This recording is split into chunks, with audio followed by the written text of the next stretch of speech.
सोचते हैं कि अगर ये दो वस्तु मुझे मिल जाए तो मेरा जीवन सार्थक है और मैं सुरक्षित हूँ, मुझे कोई टच नहीं कर सकता। हर व्यक्ति, मैं सुरक्षित हूँ, मेरा जीवन सफल है अगर ये दो वस्तु मुझे प्राप्त हो जाए तो। वो दो वस्तु कौन है? आप लोग भी उसी के पीछे, मतलब संसार में सभी, एक व्यक्ति को छोड़कर, भगवान के शुद्ध भक्त, इनको छोड़कर बाकी सभी इसी के पीछे भाग रहे हैं। वो दो वस्तु क्या क्या है?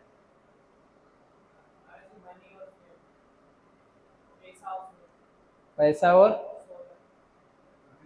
प्रतिष्ठा, धन और प्रसिद्धि, ये दो चीज चाहिए व्यक्ति को। व्यक्ति सोचता है मुझे धन मिल जाए और प्रसिद्धि मिल जाए तो हम इस संसार में सुरक्षित है ना। हर व्यक्ति यही सोचता है, चाहे वो भिखारी ही क्यों ना हो या धनी से बड़े धनी व्यक्ति ही क्यों ना हो, चाहे वो शिक्षित हो या अनपढ़ हो, हर व्यक्ति को ये दो ही चीज चाहिए, एक धन और दूसरा प्रसिद्धि। अब वैदिक शास्त्र, भगवान हमें यह शिक्षा देते हैं, ये दो वस्तुएं हमें न सुरक्षा दे सकते हैं और न ही हमें सुख प्रदान कर सकता है, न हम इससे सुखी हो सकते हैं और न ही ये दोनों चीजें हमें सुरक्षा दे सकता है। यदि हम बुद्धि से विचार करें तो हमें समझ आएगा, नहीं, धन और प्रसिद्धि व्यक्ति को सुरक्षा और नहीं दे सकता और ना ही सुखी कर सकते हैं। वास्तविक हम इतिहास देखें तो हमारे इतिहास में ऐसे बहुत जो, अगर हम पूर्व इतिहास को देखेंगे तो जिसमें ऐसे धन प्रसिद्धि प्राप्त व्यक्ति ऐसे बहुत है, उदाहरण है, जिन्होंने न सुख प्राप्त किया, न सुखी बन सके और न ही सुरक्षा प्राप्त हुआ उसको। रावण का नाम लिया जाए, रावण ऐसे व्यक्ति थे जिनके पास धन का कोई कमी नहीं थी, हाँ या ना। उनका जो नगरी थी श्रीलंका, किससे बनी थी? सोने से। कोटा नगरी किससे बनी है? हाँ, ईंट पत्थर, हाँ, रेत। पर रावण के नगरी सोने से बनी हुई थी, स्वर्ण लंका। धन का कोई कमी था? कोई कमी नहीं थी। और प्रसिद्धि की बात लिया जाए, रावण तीनों लोकों में प्रसिद्ध था, हाँ या ना। तीनों लोकों में, पूरे ब्रह्मांड में प्रसिद्ध व्यक्ति थे। ऐसा प्रसिद्धि शायद ही किसी को मिला होगा। रावण जैसे प्रसिद्ध थे, तीनों लोकों में, उच्च लोक, मध्य लोक, निम्न लोक, पूरे 14 भुवन, 14 प्लेनेट में उनका दहशत था।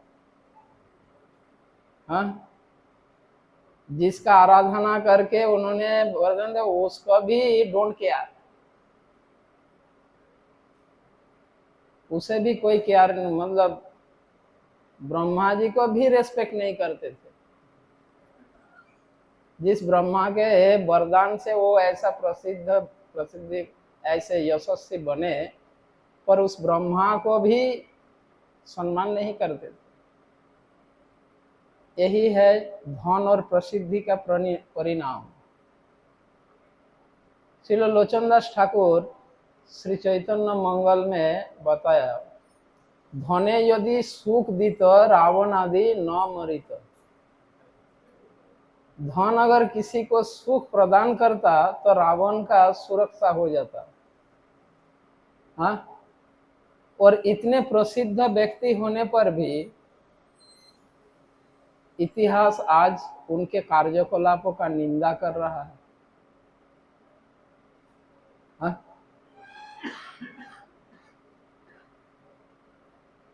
अब एक बुद्धिमान व्यक्ति को क्या करना चाहिए?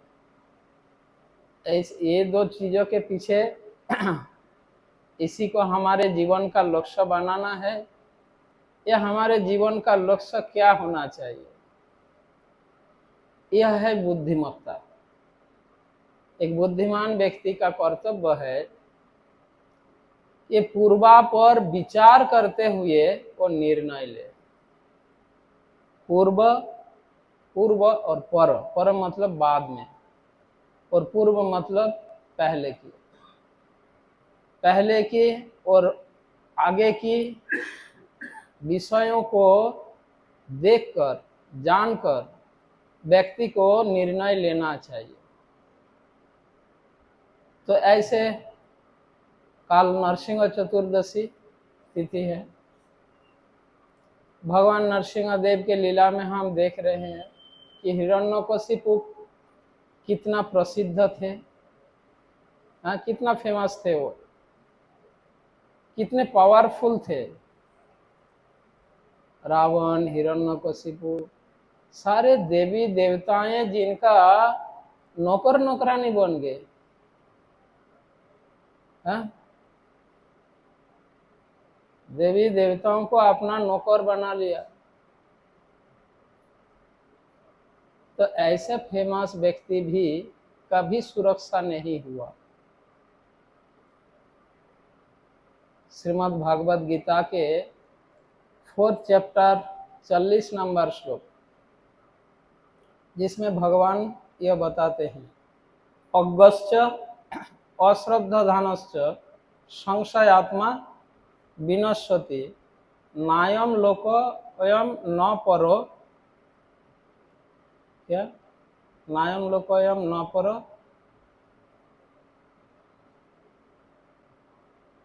न सुखम अधिगच्छति, ऐसे कुछ।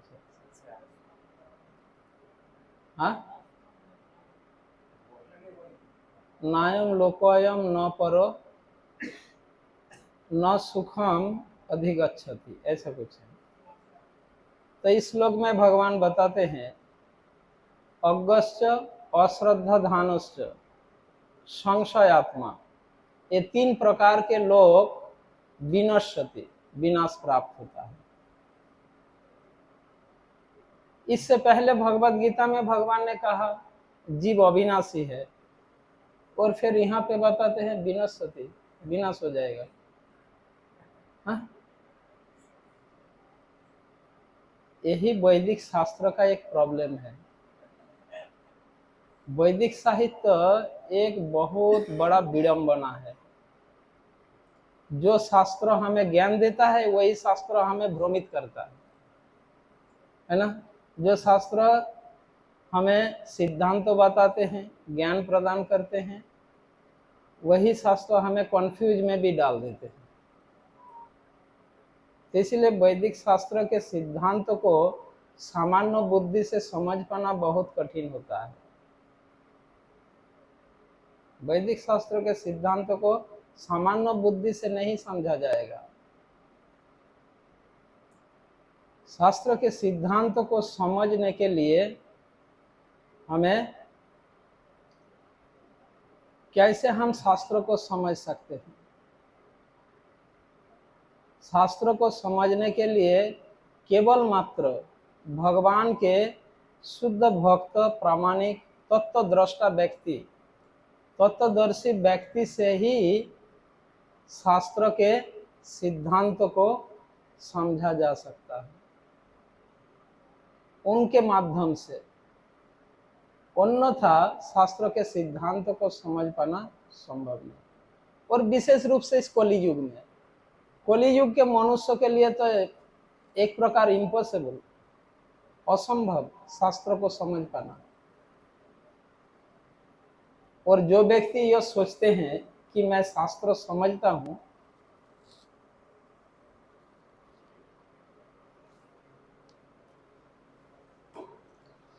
Yes Prabhu ji,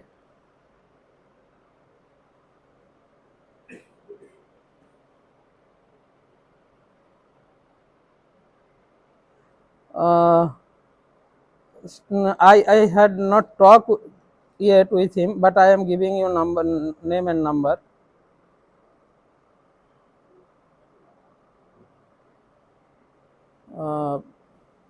I am in class in Kota. Right now I have to do.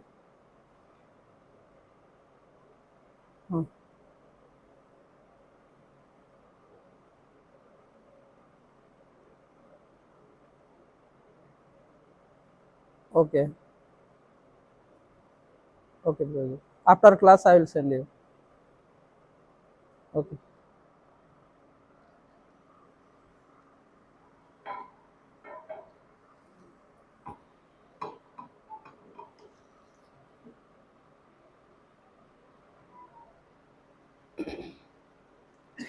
Sorry, क्या बोल रहा था? शास्त्र के सिद्धांत को सामान्य बुद्धि से नहीं समझा जाता। श्रील वृंदावन दास ठाकुर बताया श्री चैतन्य भागवत में, और विशेष रूप से इस कलियुग के मनुष्य के लिए तो संभव है नहीं। क्यों? श्रीमद् भागवत बताते हैं कलियुग के मनुष्य का स्थिति कैसा है, हमारा स्थिति कैसी है, हम किस प्रकार के लोग हैं, मनुष्य है। श्रीमद् भागवत बताते हैं, प्रायेण अल्पायुष सभ्य कलावस्मिन युगे जना मंद सुमंद मतयो मंद भाग्य ही उपद्रुता। यह हमारा क्या है, कैरेक्टर है, ये हमारा स्थिति है, पोजीशन है। कलियुग के प्रायेण अल्प आयुष, हमारा आयु अत्यंत कम, अन्य युगों के मनुष्य के तुलना में कुछ भी नहीं है। द्वापर युग के लोग कितना आयु था? 1000 वर्ष। हम कितने दिन जीवित रहे? ज्यादा से ज्यादा 100, पर 100 तो नहीं जिंदा नहीं रहेंगे, क्योंकि हम शास्त्रों के अनुशासन नहीं मानते। इसीलिए हम 100 साल भी जीवित नहीं रह पाते। त्रेता युग के लोग 10,000 वर्ष आयु थे, और सत्य युग के लोग 1,00,000 वर्ष आयु प्राप्त होते। तो हमारा तो 100 वर्ष आयु है, और वैदिक साहित्य इतना विशाल है, ये 100 वर्ष आयु में से हमारे पास 100 वर्ष का टाइम तो होता नहीं, 50 वर्ष तो हम सोने में बिता देते हैं, है ना। 100 वर्षों में से 50 वर्ष सोने में चला जाता है, और जागे रहते हैं 50 वर्ष। 50 वर्ष जो जागे रहते हैं, उनमें से शुरुआत की 10 वर्ष तो कुछ नहीं कर सकता, बचपन में बीत जाता है, और अंतिम 10 वर्ष वृद्धावस्था में जाएगा, कुछ नहीं कर पाएगा। अब बचता कितना? हाँ, 30 साल बचेगा। अब 30 साल के अंदर वो क्या करेगा? कुछ कर सकते हैं? प्रायेण अल्पायु से सभ्य कलावस्मिन युगे जना मंद सुमंद मतयो। और हमारा मति बुद्धि कैसा है? मंद। मंद शब्द के 2 अर्थ, कोई अर्थ है। एक अर्थ है मंद मतलब खराब, खराब। मंद मतलब अभागा, मंद मतलब स्लो, धीमा। ऐसे मंद शब्द का अर्थ होता है अधार्मिक, अन्यायी। ऐसा मंद शब्द के कोई अर्थ होता है। तो कलियुग के मनुष्य का बुद्धि कैसा है? मंद है। मंद मतलब खराब है, मंद मतलब स्लो है। स्लो, हमारा बुद्धि कैसा? बहुत स्लो काम करेगा। जब गलतियां हो जाएंगे फिर बुद्धि बोलेगा अरे गलत हो गया, है ना। पहले हमारी बुद्धि इंडिकेट नहीं करेंगे कि ये गलत हो रहा है, गलती होने के बाद बुद्धि बताते हैं गलत हो गया, है ना। जैसे इलेक्ट्रॉनिक्स, कंप्यूटर को हैंग हो जाता है ना, तो हमारा बुद्धि भी हैंग हो जाता है, हमेशा हैंग रहता है, हो जाता नहीं, हमेशा हैंग रहता है, बहुत स्लो काम करता है। तो मंद, और केवल मंद नहीं, सुमंद, अत्यंत मंद, हमारा भाग्य भी मंद, मंद सुमंद मतय मंद भाग्य, भाग्य हमारा किस्मत भी मंद ही है, कोई निश्चयता। क्यों हमारा भाग्य मंद क्यों है? कि कलियुग के मनुष्य में कर्म फल प्राप्ति की निश्चयता नहीं है,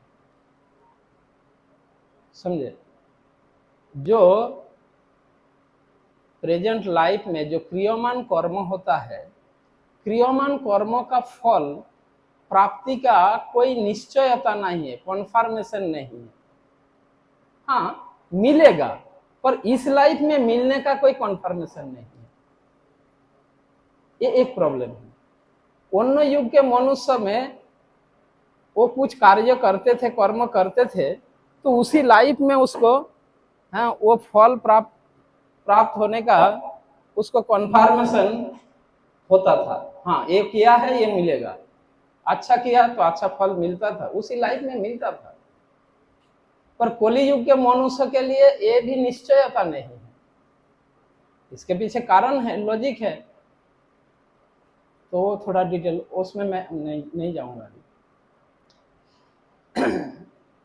कोई बार लोग प्रश्न पूछते हैं, पहले लोग जब अपराध करते थे तुरंत उसको उसी लाइफ में उसका फल मिलता था, इस कलियुग में लोग इतना पाप, इतना ऑफेंस करता है कि मिलता क्यों नहीं? अरे ये कारण है, ये तो बताया भगवान, मंद भाग्य। हाँ, कलियुग के मनुष्य का भाग्य मंद है। भाग्य का मतलब क्या है? भाग्य मतलब हमारे कृत कर्मों का परिणाम, हम जो कर्म करते हैं उसका जो परिणाम, उसको वही भाग्य के रूप में प्राप्त होता है। तो हमारा भाग्य तो मंद है, ऐसा नहीं कि स्टडी किया ये और हमको डिग्री मिल जाएगा या जॉब मिल जाएगा, कोई निश्चयता नहीं है। चाहे अच्छे कर्म हो चाहे बुरे कर्म हो, कर्म फल पाने का कलियुग के मनुष्य में, इस लाइफ में प्रेजेंट कर्म, क्रियमान कर्म का फल पाने का कोई निश्चयता नहीं है, इस कारण मंद भाग्य है। और उपद्रुता, उपद्रुता मतलब पीड़ित होना, कलियुग के मनुष्य सदैव पीड़ित अवस्था में रहेगा। उपद्रुता, उपद्रुता मतलब पीड़ित अवस्था। और ऐसे व्यक्ति के लिए वैदिक शास्त्र अध्ययन करना और समझना इम्पॉसिबल है, नहीं समझ सकते। इसलिए वृंदावन दास ठाकुर ने कहा है, इस कलि युग में एक ही रास्ता है, ऑप्शन है, वो क्या है? चैतन्येर भक्तगणेर नित्य कर संग, तबे तो जानिबे तुम्हें सिद्धांत समुद्र तरंग। यानी इसका अर्थ यह है, इस कलि युग में चैतन्य महाप्रभु के अनुयायियों का यदि कोई संग करेगा, चैतन्य भक्तगणेर नित्य कर संग, नियमित रूप से अगर कोई एसोसिएशन करे, उनका एसोसिएशन मिले, तो वो शास्त्रों के सिद्धांतों को वो समझ सकता है, अन्यथा इस कलियुग में इम्पॉसिबल। क्योंकि वैदिक शास्त्र के सिद्धांत समुद्र तरंग। आप में से कौन कौन समुद्र देखे हो? पिक्चर में नहीं, पर्दा में, स्क्रीन पे नहीं, ओरिजिनल देखे हो। और कौन कौन समुद्र में स्नान किए हो? चलो, तो समुद्र में तरंग मतलब लहरी, लहरियों, समुद्र में लहरियों का कोई अंत है? आप काउंट करके, गिनती करके समाप्त कर सकते हैं इतना लहरियां हैं समुद्र में? हाँ, नहीं कर सकते। उसी प्रकार वैदिक शास्त्रों के सिद्धांतों का कोई सीमा नहीं है, अनकाउंटेबल। वैदिक साहित्य इतना विशाल, इतना विस्तृत है, उसके जो सिद्धांत है उसका कोई सीमा नहीं है। अब जो जो समुद्र स्नान किए हो उसके लिए यह उदाहरण समझ आएगा जो अभी बताने जा रहा हूं। जो समुद्र स्नान में पटु है, एक्सपर्ट है, उनको पता होता है कौन सा लहरी को पकड़ने से वो लहरी के उस तरफ जहां जल स्थिर है वहां जा पाएगा, उनको पता होता है। पर जिनका समुद्र स्नान में जो एक्सपर्ट नहीं है वो उस तरफ कभी नहीं जा पाता है, यह उसको फेंक देगा और ऐसे घुमा पलटी देगा वो दोबारा जाएगा, है ना। तो वृंदावन दास ठाकुर शास्त्र के सिद्धांतों को समुद्र के तरंगों के साथ तुलना किया। जिस प्रकार समुद्र स्नान में जो एक्सपर्ट निपुण व्यक्ति वो समझ पाता है ये जो लहरी आ रहे इसको अगर मैं पकड़ लूं तो मैं उस तरफ चला जाऊंगा और मेरे को ये धक्का खाना नहीं पड़ेगा और वहां वो आराम से स्नान करेगा और मजा लेगा। पर जो इसको एक्सपर्ट नहीं है वो इस तरफ केवल बार बार बार बार वो धकेला जाएगा, हाँ? इसी को वो सुख समझ रहा है पर एक्चुअली वो सुख नहीं, जो भी है। तो ठीक उसी प्रकार चैतन्य महाप्रभु के अनुयायियों के माध्यम से कलियुग के मनुष्य को पता चलेगा ये एक सिद्धांत जिससे मैं जीवन के लक्ष्य तक, ये मेरे को लक्ष्य तक पहुंचाएगा। सिद्धांतों का तो कोई अंत नहीं है, पर कोई भी सिद्धांत पकड़ लेंगे वो आपको लक्ष्य तक नहीं पहुंचाने वाला, क्योंकि शास्त्र के सिद्धांत समुद्र के तरंग के भांति, और वो केवल मात्र चैतन्य महाप्रभु के अनुयायियों के संग के माध्यम से ही पता चलेगा। ठीक है, तो ये विषय पॉइंट आया इस संदर्भ में। मैं भी बता रहा था कि भगवान ये बता रहे हैं 4th चैप्टर के 40 नंबर श्लोक भगवद गीता, क्या निकाला था, क्या है, न सुखम संशय आत्मन। तो अज्ञश्च अश्रद्धाधानश्च संशयात्मा विनश्यति। तो एक तो भगवान पहले कहा जीव अविनाशी है, अब यहाँ पे कहते हैं विनश्यति। क्या वो जीव नहीं है? अज्ञानी, अश्रद्धालु, संशयात्मा जीव नहीं है, ये विनाश हो जाएगा। तो विनाश का मतलब क्या है? विनाश का मतलब होता है दुर्गति प्राप्त होना, कष्टपूर्ण स्थिति प्राप्त होना, उसको कहते हैं विनाश होना। जैसे मान लीजिए कोई व्यापारी, उनका व्यापार अगर बंद पड़ जाता है या बहुत बड़ा लॉस हो जाता है तो व्यक्ति बोलता है मैं तो खत्म हो गया, बोलते हैं या नहीं? तो खत्म होने का मतलब क्या? वो समाप्त हो गया, हाँ? मतलब वो दुर्गति प्राप्त किया, कष्टपूर्ण स्थिति प्राप्त किया, उसको बोल रहे वो मैं तो खत्म हो गया, है ना। तो भगवान भी यहाँ पे जो विनश्यति मतलब वो दुर्गति या कष्टपूर्ण स्थिति को प्राप्त होता है। कौन? ये 3 प्रकार के लोग, अज्ञश्च, अश्रद्धाधानश्च और संशयात्मा। पर इसको समझना बहुत जरूरी है। ये कौन है? अज्ञानी कौन है? अज्ञ मतलब अज्ञानी। अज्ञानी कौन है? जो दिव्य ज्ञान रहित, जिनके पास दिव्य ज्ञान नहीं है, जो जीवन के लक्ष्य नहीं जानता, उसको यहाँ पर अज्ञानी कहा गया। ठीक है, आध्यात्मिक ज्ञान शून्य, उसको अज्ञानी। ऐसा नहीं कि वो उनमें कोई ज्ञान नहीं है, हो सकते हैं वो बहुत विद्वान है, शिक्षित है, पर जीवन के लक्ष्य को वो नहीं जानता।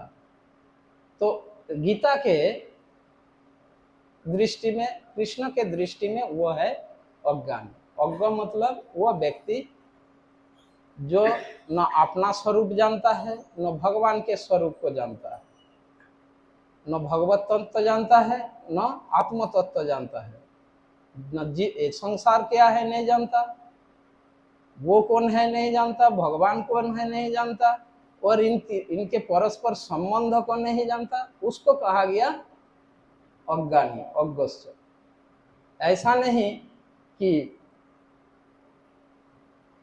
हम भौतिक संसार में अज्ञानी उसको कहते हैं जिनको पढ़ना नहीं आता है, अनपढ़ व्यक्ति को अज्ञानी समझते हैं। नहीं नहीं, शास्त्रों के दृष्टि में अनपढ़ व्यक्ति अज्ञानी नहीं है। अज्ञानी वो है जिनको जीवन के लक्ष्य का कोई जानकारी नहीं है,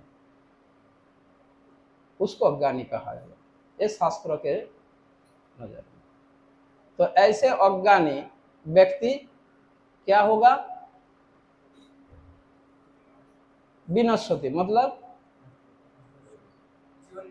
दुर्गति प्राप्त करेगा, कष्टपूर्ण स्थिति को प्राप्त करेगा। कौन? पर हम तो संसार में देखते हैं ऐसे अज्ञानी व्यक्ति बहुत सुखपूर्वक जी रहा है। अब बताओ, ये शास्त्र एक बार कहते हैं, हम कुछ और देखते हैं तो हम कंफ्यूज हो जाते हैं। तो शास्त्र हमें हमेशा कंफ्यूज करते हैं, हमेशा कंफ्यूज करेंगे। हमारे वैदिक शास्त्र बताते हैं भगवान कौन है? कृष्ण भगवान है। शास्त्र, वैदिक शास्त्र बताते हैं कि भगवान एक है, एकम द्वितीय नास्ति, है ना? भगवान एक ही है।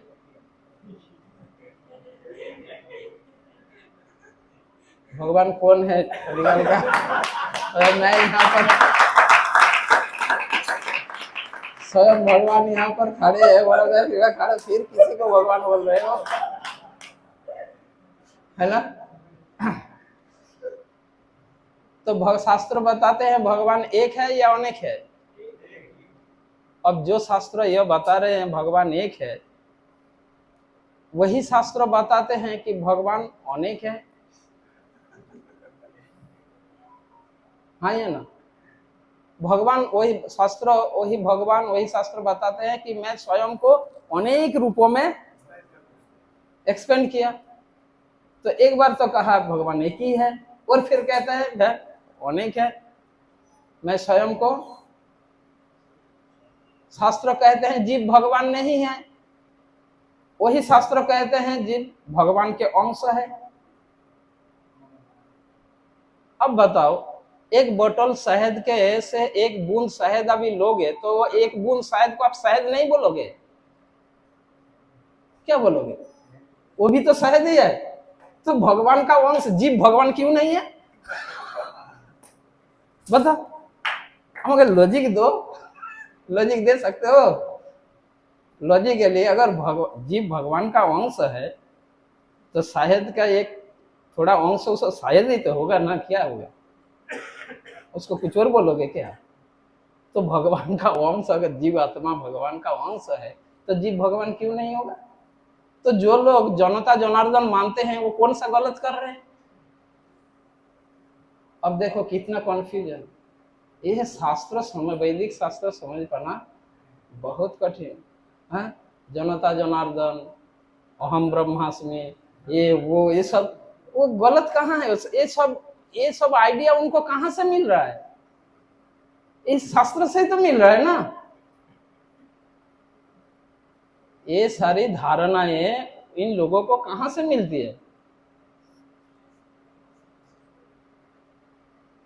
शास्त्र से मिल रहे हैं, और फिर हम उसका विरोध करते हैं। ये बहुत विडंबना है वैदिक शास्त्र समझ पाना। एक बार एक व्यक्ति मुझे पूछा, हमारे हिंदू शास्त्र में अच्छा अच्छा उपदेश क्यों नहीं है? हमारे हिंदू शास्त्र में अच्छा अच्छा इंस्ट्रक्शन क्यों नहीं मिलते? मैंने पूछा इसका मतलब तो वो बोलते हैं अरे कुरान में कितना अच्छा इंस्ट्रक्शन है, बाइबल में कितना अच्छा इंस्ट्रक्शन है, हमारे गीता में ऐसा इंस्ट्रक्शन मिलते ही नहीं। तो मैंने पूछा अच्छा थोड़ा मेरे को बताओ कौन सा इंस्ट्रक्शन की बात, अच्छा इंस्ट्रक्शन कौन सा बताओ। मैं तो कुरान नहीं पढ़ा, बाइबल भी नहीं पढ़ा, तो मुझे समझ नहीं आ रहा आप कौन सा अच्छा इंस्ट्रक्शन की बात कर रहे हैं। तो उन्हें कहा कुरान में यह कहा गया है कि किसी व्यक्ति को अपने माँ और बहन के साथ यौन संबंध स्थापित नहीं, सेक्स रिलेशन नहीं करना चाहिए, शराब नहीं पीना चाहिए। कितना अच्छा अच्छा इंस्ट्रक्शन है जो समाज के लोगों को सुधार सकते हैं, ऐसा इंस्ट्रक्शन। पर हमारे वैदिक शास्त्रों में गीता भागवत आदि में ऐसा इंस्ट्रक्शन है नहीं। तो मैंने बोला अच्छा ऐसी बात है। मैंने उससे पूछा आप शराब पीते हैं? बोला नहीं, मैं शराब नहीं पीता। अच्छा आपके परिवार में कोई पीता है? बोला नहीं नहीं, हमारे परिवार में भी कोई नहीं पीता। आपके पूर्वज लोग पीते थे क्या? बोला नहीं, मेरे जानकारी में तो कोई नहीं पीता था। बोला अच्छी बात है। अब बताओ जब आपके घर में परिवार के कोई व्यक्ति या मान लो आपके बच्चा घर से किसी काम से बाहर जा रहा हो, तब आप उसको क्या कहते हो? ए बाहर जा रहे हो शराब मत पिया करो, लड़कियों को पीछे मत बोल, ऐसा बोलते हो क्या? बोला नहीं। तो आप क्या बोलते हो? हम तो ये बोलते हैं संभाल के जाना, सावधान रहना, संभाल के जाना, ध्यान रखना। तो आप ऐसा क्यों नहीं बोलते हो कि शराब मत पियो, दोस्तों के साथ लड़कियों के साथ मत घूमो, ऐसा क्यों नहीं बोलते हो अपने बच्चे को? बोला वो तो करते नहीं तो क्यों बोले? तो यही तो है। तो हमारे हिंदू शास्त्र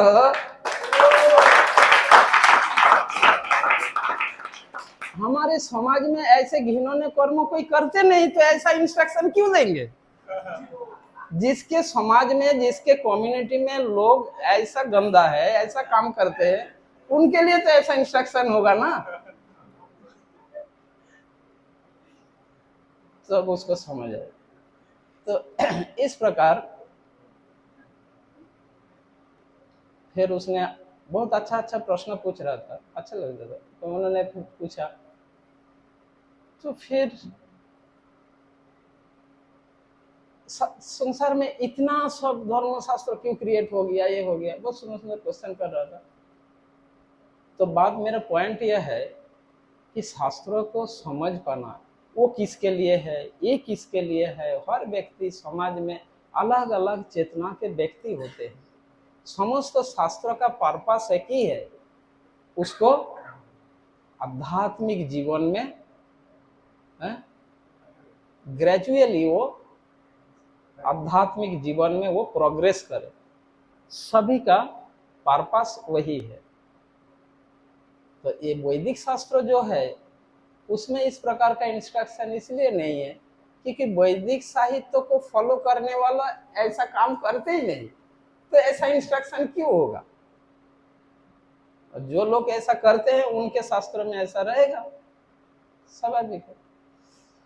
तो चलिए, तो भगवान ने जो कहा, मैंने तो आप लोगों को समय देना होगा, तो इसलिए मेरा डिस्कशन को मैं शॉर्ट करता हूँ। एक आइस ब्रेक था मेरा, क्योंकि आप क्वेश्चन करोगे कुछ, ऐसा ही हमारा विचार है, कुछ क्वेश्चन आंसर का सेशन।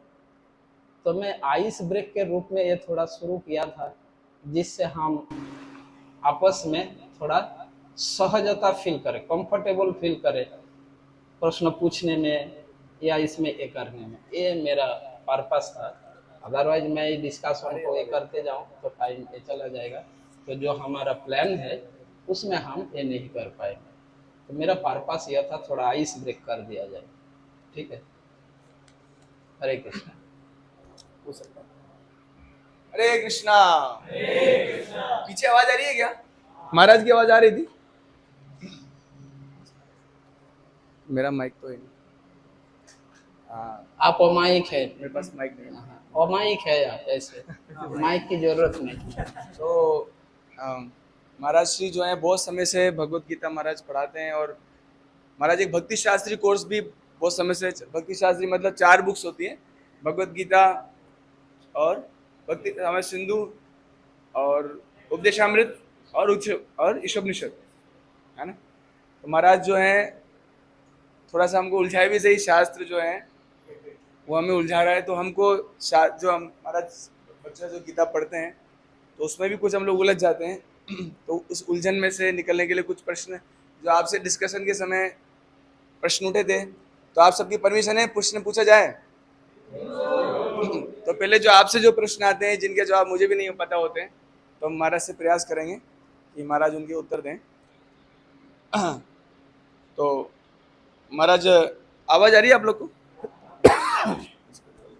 फिर उसके बाद आप लोग भी पूछ सकते हैं। तो महाराज एक भगवान, क्योंकि स्टूडेंट है सब लोग, तो अक्सर ऐसा होता है महाराज की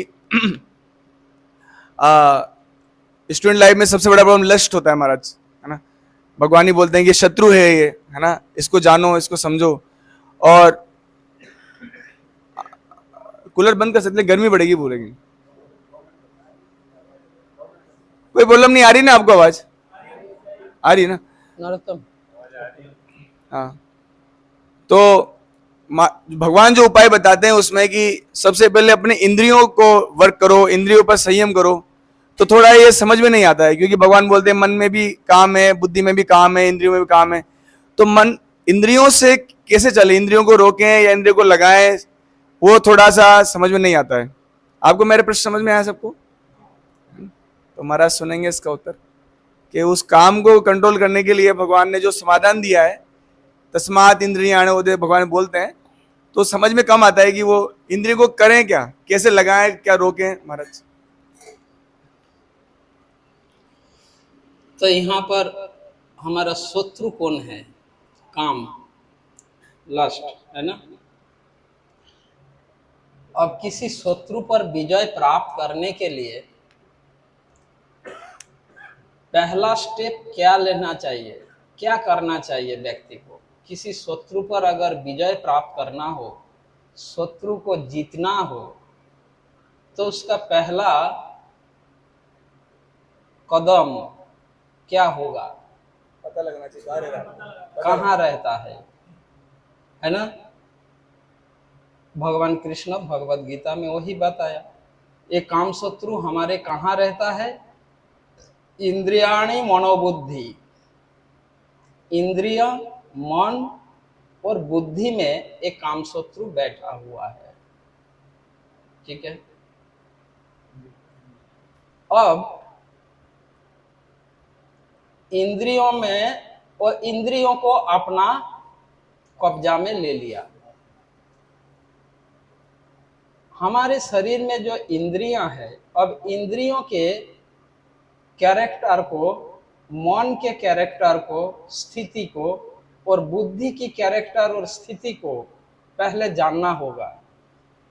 शत्रु जहां रहता है उस स्थान को अच्छे से जानकारी होना होगा, वो स्थान कैसा है। स्थान का जानकारी के बिना शत्रु आक्रमण करने जाएंगे, शत्रु को हटाने जाएंगे, लड़ाई करने जाओगे, क्योंकि स्थान का जानकारी नहीं है, कहाँ कहाँ सीक्रेट प्लेस है, वो कहाँ छुप जाएगा, कहाँ से निकालोगे। फिर वो जगह के वहां के निवासी वो शत्रु के साथ कैसा रिलेशन बन चुका है, समझे। मैं एक भौतिक उदाहरण देता हूं। हमारे इंद्रियां में कामशत्रु बैठे हुए हैं। अब इंद्रियों से कामशत्रु को हटाना है तो हमें इंद्रियों का अच्छा जानकारी होना चाहिए। नहीं तो इंद्रियों से कैसे काम शत्रु को हटाओगे। अब मैं एक भौतिक उदाहरण देता हूँ। बंगाल में इलेक्शन हो रहा है। अब बंगाल के जनता के साथ दीदी का क्या रिलेशन है, ये जाने बिना दीदी को हराना बहुत मुश्किल है।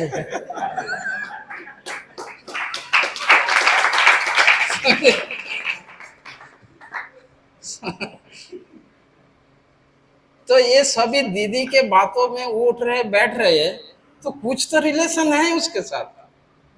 वो रिलेशन क्या है वो जानना बहुत जरूरी है। और वो जाने बिना इलेक्शन को इतना ही लड़ो, हाँ, वो हटाना बहुत मुश्किल है। तो ये सब उसी प्रकार, जैसे कोई राजनेता किसी जगह में आज के दिन में तथाकथित गंदा पॉलिटिक्स जो है, डर्टी पॉलिटिक्स, वहाँ के जनताओं को कुछ सुविधाएं देते हैं, कुछ फैसिलिटीज के बदले में वो राज करता है। यही तो आजकल का पॉलिटिक्स है। आज के राजनीति तो यही है, कुछ फैसिलिटी दे देगा और उस फैसिलिटी के बदले में वो 5 साल तक राज करेगा। बस यही इसका मोटो है आज के पॉलिटिक्स का। काम शत्रु यही कर रहे हैं हमारे साथ। अगर इस डर्टी पॉलिटिक्स को समझ जाओगे तो काम शत्रु को समझ जाओगे और उसको कैसे हटा सकते हो तब समझ पाओगे। अन्यथा मैं जस्ट एक बार इसको कंपेयर कर रहा था, यही समझ आ रहा था ये पूरा बंगाल का पॉलिटिक्स चल रहा है यहाँ पर हमारे साथ, एक काम शत्रु का। तो हमारी इंद्रियां जो है, इंद्रियां का कैरेक्टर क्या है? इंद्रियां विषय का रस आस्वादन करता है। जब तक उनको विषयों का रस प्राप्त होगा तो इंद्रिय इज हैप्पी एंड पीसफुल। इंद्रियों का अगर विषय का रस आस्वादन करना मुश्किल होता है, नहीं मिलता है, तो इंद्रियां दुखी है। ये इंद्रियों का स्वभाव। विषय का रस आस्वादन इंद्रियों को देना ही पड़ेगा। आंखों को, आंखों का विषय क्या है? अच्छा, रूप। देखना तो आंखों का कार्य है, विषय क्या है? रूप। कान का शब्द, नाक का गंध। तो रूप, रस, गंध, शब्द, स्पर्श, ये इंद्रियों के विषय है। इन विषयों का रस इंद्रियों को हमेशा चाहिए। अब जो उसको इसका सप्लाई देगा वो उसका अनुगत होगा, वो उसका बात मानेगा। तो बंगाल के जनताओं को ममता दीदी वो दे रहे हैं।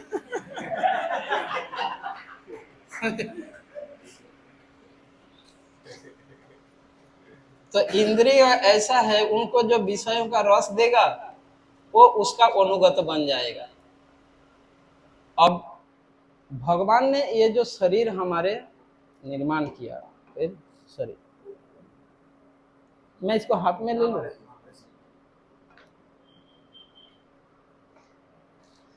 भगवान हमारे जो ये जो शरीर, हमारे मानव शरीर, इसका जो संगठन है, स्ट्रक्चर है, उसके अनुसार इंद्रियों इंद्रियों अभी जो बताया उसको विषय का रस चाहिए, विषय का रस आस्वादन करना है उसको, क्योंकि इस शरीर को निर्वाह के लिए वो जरूरी है। हाँ या ना? पर इसके लिए भगवान ने एक सिस्टम दिए हैं, और यह सिस्टम हमारे जीव आत्मा यानी कि कॉन्शसनेस, चेतना, इसका सर्वोच्च अधिकारी है। हमारा चेतना इस सिस्टम को मेंटेन करने का सर्वोच्च अधिकारी है, कॉन्शसनेस। अब इंद्रियों के लिए इंद्रिय रस आस्वादन करेगा, पर उसमें एक कमी है। कमी क्या है? वो मन के बिना विषय का रस आस्वादन नहीं कर पाएगा, उसके साथ मन होना जरूरी है। मन यदि उसके साथ न रहे, इंद्रियों के साथ, इंद्रियों को कितना ही विषय दिया जाए, वो रस आस्वादन एंजॉय नहीं कर पाएगा। एक उदाहरण देता हूं, आप लोग टीवी देखे हो, टीवी में लाइव प्रोग्राम को भी देखे हो। जब लाइव प्रोग्राम कुछ देख रहे हो और टीवी देखते देखते कुछ खा रहे हो, तो उस समय क्या होता है, यदि आपका मन आंखों के साथ होगा तो क्या खा रहे हो कुछ टेस्ट नहीं मिलेगा, मतलब फील नहीं कर पाओगे क्या खा रहे हो, उसका टेस्ट कैसा है। अगर मन आपका आंखों के साथ होगा, और मन अगर जीवा के साथ होगा, आंख तो खुला है, आंखें खुले हैं, पर क्या देख रहे हो कुछ समझ नहीं आएगा, हाँ या ना। तो मन के बिना इंद्रिय रस आस्वादन नहीं कर सकता। विषय अगर इंद्रियों को दिया भी जाए, वो विषय का रस आस्वादन नहीं कर पाएगा जब तक उसके साथ मन न हो। ये इंद्रियों में एक कमी है। अब इंद्रिय में यह सामर्थ्य भी नहीं है कि कौन सी विषय का रस अच्छा है, कौन सा बुरा है। ये सिलेक्ट करने वाला होता है मन। मन सिलेक्ट करता है, चूज करते हैं कि ये अच्छा है, ये अच्छा नहीं है। अब वो इंद्रियों को बताते हैं ये अच्छा है, हाँ, ये लड़की अच्छा है, ये ज्यादा सुंदर है, हाँ, ये ज्यादा ये है। ये हमारी आंखों को कौन बताते हैं? मन बताएगा। आंखों में ये सामर्थ्य नहीं है कौन अच्छा है कौन बुरा है, समझे। ये सामर्थ्य किसमें है? मन में है। मन उनको बताते हैं इंद्रियों को कौन सा प्रिय होगा तुम्हारे और कौन सा अप्रिय होगा। अब मन जो जो इंद्रियों के लिए प्रिय होगा वो सिलेक्ट कर देता है, हाँ ये चीज ठीक है। अब भगवान ने ये जो सिस्टम बनाया, इस सिस्टम के अनुसार हम निर्देश यह है क्योंकि इंद्रिय स्वयं सिलेक्ट नहीं कर पाएगा, स्वयं रस आस्वादन भी नहीं कर पाएगा, उनके लिए मन की हेल्प जरूरी है। मन के बिना वो कुछ कर नहीं सकता, ठीक है। इसीलिए मन के लिए निर्देश है कि वो सिलेक्ट करके दे इंद्रियों को, और इंद्रिय विषयों का संग्रह करेगा, कर्म इंद्रिय। इसके लिए कर्मेंद्रिय दिया कि ज्ञानेन्द्रियों रस आस्वादन कर सके, इसलिए कर्मेंद्रियों को कहा हाँ तुम संग्रह करो, हाथ बाक पानी पाद वायु, ये जो कर्मेंद्रिय, ये ज्ञानेन्द्रियों के विषयों को संग्रह करने के काम के लिए कर्मेंद्रिय। ये 5 कर्मेंद्रिय ज्ञान इंद्रियों को विषय संग्रह करने में सहायता करता है, ठीक है। अब विषय कलेक्ट होने के बाद अब इंस्ट्रक्शन यह है कि वो डायरेक्ट इंद्रियों को न भोगने न दे, मन सिलेक्ट करे, कर्मेंद्रिय कलेक्शन करे, और कलेक्शन करके बुद्धि के पास आए, समझे, बुद्धि के पास ले आएगा।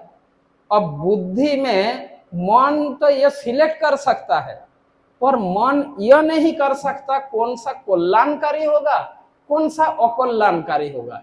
ये मन में एक क्वालिफिकेशन नहीं है, एक कैपेबिलिटी नहीं है, ये कैपेबिलिटी है बुद्धि में, यह सामर्थ्य बुद्धि में है, ठीक है, कि कौन कल्याणकारी होगा और कौन नुकसानकारी होगा।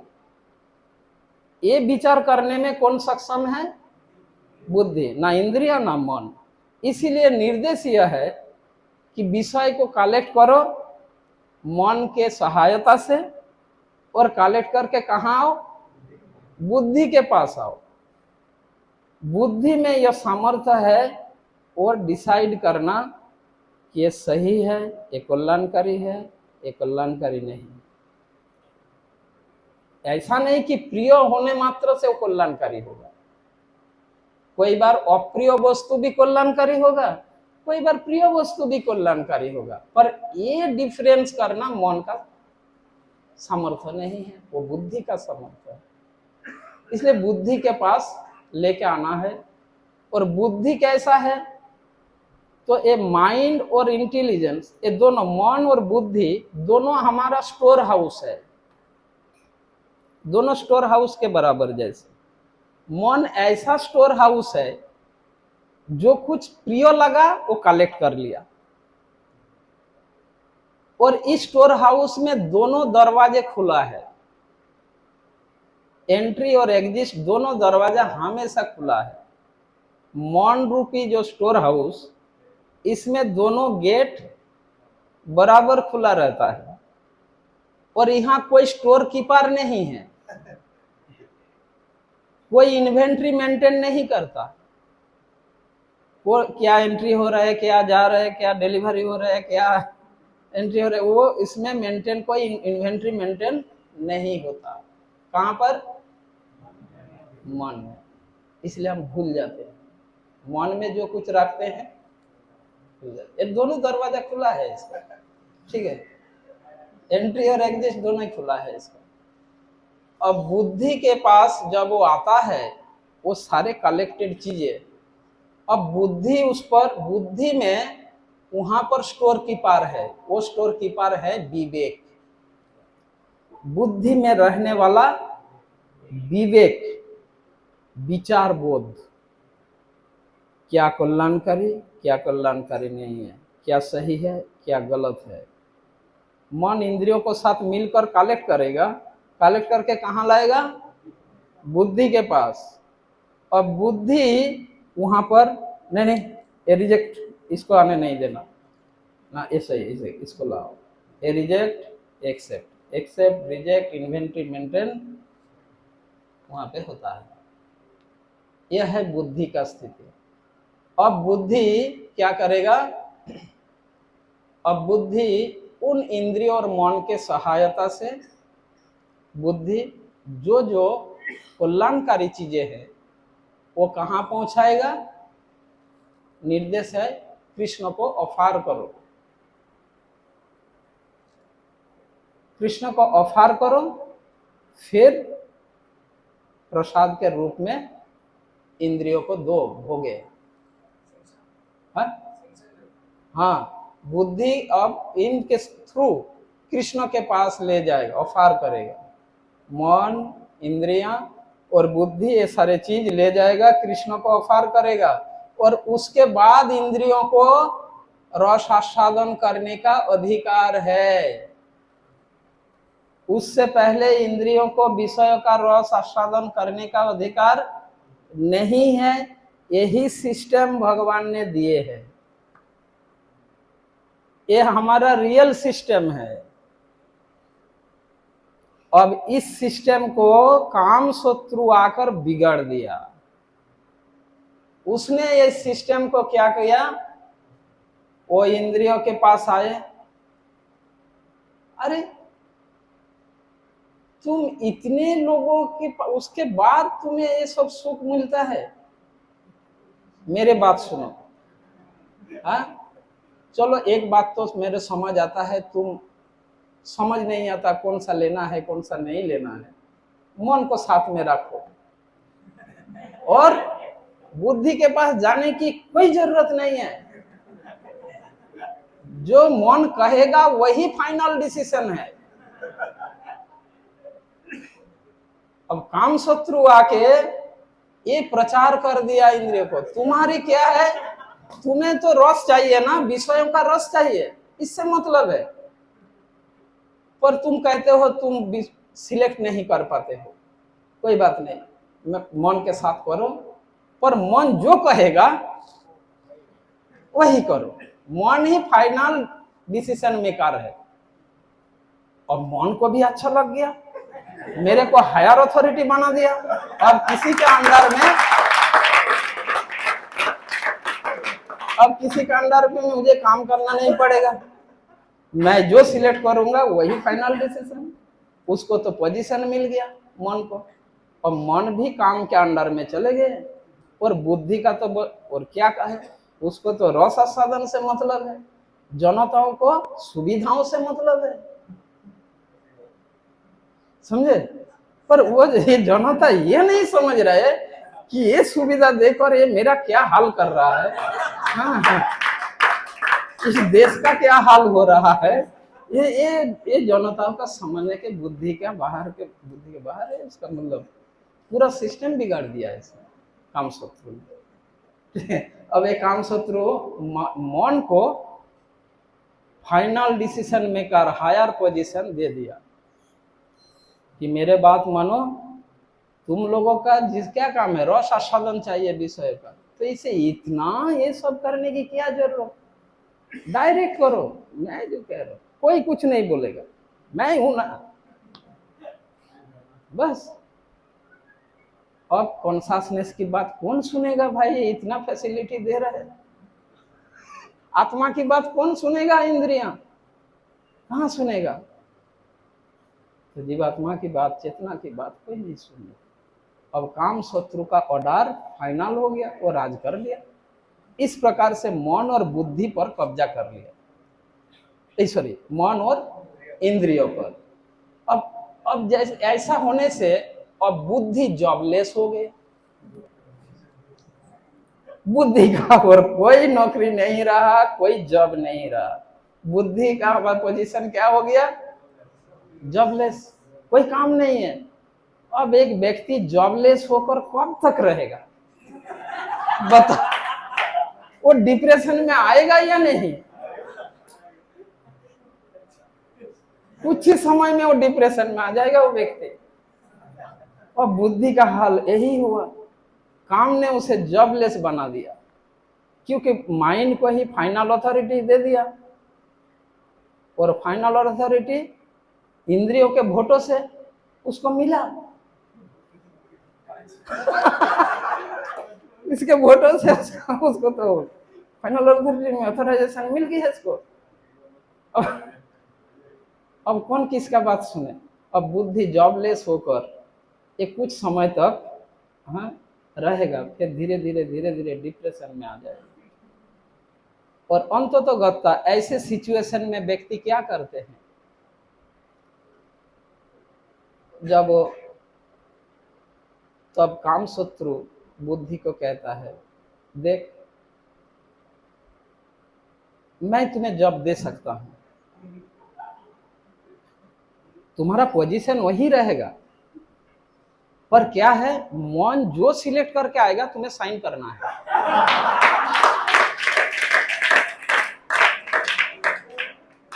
तुम अपना ये इसमें नहीं लगा सकते।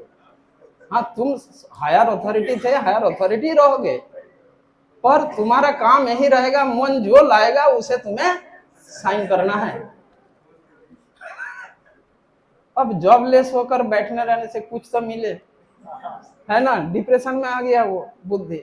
अब बुद्धि को स्वीकारना पड़ा इस सिचुएशन में, और माइंड जो सिलेक्ट करता है बुद्धि उसे साइन कर देता है, और बुद्धि का साइन हो गया तो चेतना को एक्सेप्ट करना बाध्य होता है, और इस प्रकार से चेतना भी कलुषित हो गया। ठीक है, तो यह हमारा हाल है। अब कैसे हम इसको ओवरकम करें, है ना। इसको ओवरकम मतलब रियल सिस्टम में हम फिर से कैसे आए। सिस्टम तो बिगड़ गया ना, और बिगड़ा हुआ सिस्टम को सही कैसे करें, ये प्रश्न है। अब इसके लिए भगवान ने जीवात्मा को क्या, अब जीवात्मा चेतना अब परेशान हो गए, क्या करे, अब कोई सिस्टम फॉलो ही नहीं हो रहा है, वो बेचारा क्या करेगा, पीएम क्या करेगा, स्टेट में ये हो रहा है, ये बेचारा परेशान हो गया, इस स्टेट में वो हो रहा है, उस स्टेट में वो हो रहा है, इस स्टेट में वो हो रहा है, अब करे तो क्या करे बेचारा। अब भगवान जीव चेतना को, जीव आत्मा को यह इंस्ट्रक्शन दिया भगवान भगवत गीता में। फिर उसके बाद इसके लिए तुम्हें क्या करना है, ये काम शत्रु जो फैसिलिटी दे रहे हैं ना, उससे ज्यादा फैसिलिटी तुम्हें देना होगा। जीवात्मा को कहा, अगर इंद्रियों को तुम अपने कब्जा में लाना चाहते हो, अपने अंडर में, अधीन में लाना चाहते हो, क्योंकि उससे सुविधाओं से मतलब है, रस से मतलब है, उसको विषय का रस चाहिए, तो वो जो रस दे रहे हैं उससे बेटर रस तुम्हें देना होगा। हाँ, इंद्रियों को उससे बेटर, उससे अधिक रस देना होगा, उससे बेटर रस देना होगा। वो जितना सुविधाएं दे रहे उतना उससे अधिक सुविधा और बेटर, उससे हायर टेस्ट देना होगा। उसको काम शत्रु जो टेस्ट दे रहा है उससे हायर टेस्ट तुम्हें देना होगा। यही उपाय बताते हैं। वो उपाय क्या है कि विषया विनिर्वर्तन्ते निराहारस्य देहिनो रसवर्यम रसोपस्य परम दृष्टा निवर्तते। देखो, तुम उसे विषय रस तो के साथ साथ भक्ति रस दो इंद्रियों को, ये तुम्हारे पास है, वो काम के पास नहीं है, वो कभी नहीं दे सकता। काम शत्रु इंद्रियों को भक्ति का रस कभी नहीं दे सकता, वो उसके पास है नहीं, वो तुम्हारे पास है, आत्मा के पास है। इसलिए जीव आत्मा को लिए इंस्ट्रक्शन यह है कि तुम उसे विषयों का रस तो दो, उससे एक्स्ट्रा चीज दो, वो है भक्ति रस। तो भक्ति योग में उसको इंद्रियों को भक्ति योग में लगाओ, ठीक है, डिवोशनल सर्विस में लगाओ, उससे उनको विषय का रस तो मिलता रहेगा ही, उसमें कोई कमी नहीं आएगा, विषय का रस तो मिलता रहेगा, साथ साथ एक्स्ट्रा रस मिलेगा इंद्रियों को, वह है भक्ति रस, जो काम नहीं दे सकता। ठीक है, भक्ति रस काम नहीं दे पाएगा इंद्रियों को, वो तुम दे पाओगे। कैसे? इंद्रियों को भक्तिमय कार्यकलापों में नियोजित करके, भक्तिमय कार्यकलापों में इंद्रियों को लगाओ, तो उससे क्या होगा, इंद्रियों को विषय का रस तो मिलता रहेगा ही, जो काम दे रहे वो तो उनको मिलेगा ही, साथ साथ एक्स्ट्रा रस मिलेगा, और तब सारे इंद्रिया तुम्हारे, अब काम शत्रु को वोट नहीं देगा, तुम्हें वोट देगा।